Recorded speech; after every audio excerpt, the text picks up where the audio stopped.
আচ্ছা তুলি তো তো নানামুখী প্রতিভা, বলা যায় তুই একটা প্রতিভার গোডাউন।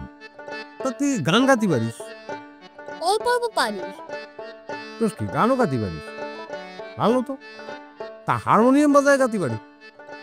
পারি। রে বাপ রে বাপ, কি করছিস তুই? যেমন তো মাথা খারাপ হয়ে যাবে রে।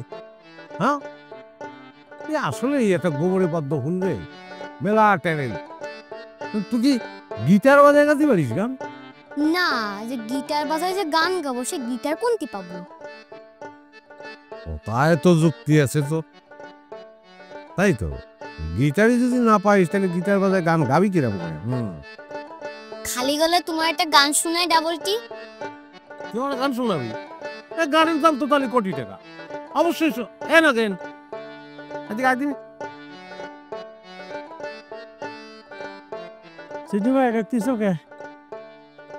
আমাদের তুলি বিশাল প্রতিভা, বুঝছিস?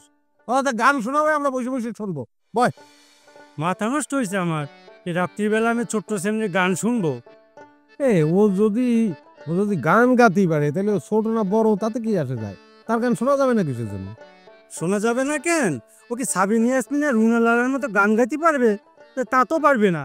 আমি আবার রুনা লালা সাবিনা ইয়াসমিনের গান ছাড়া শুনিনি। আচ্ছা, রুনা লেলা সাবিনা ইয়াসমিন তারাও তো একসময় শিশু ছিল, ছিল না? হ্যাঁ, তাহলে ও যে একসময় রুনা লেলা সাবিনা ইয়াসমিন হতে পারবে না এরকম কোনো কথা আছে? আগে হোক, তারপর শুনবানি। যখন হবে তখন তোমার টিকিট কেটে দেখতে হবে।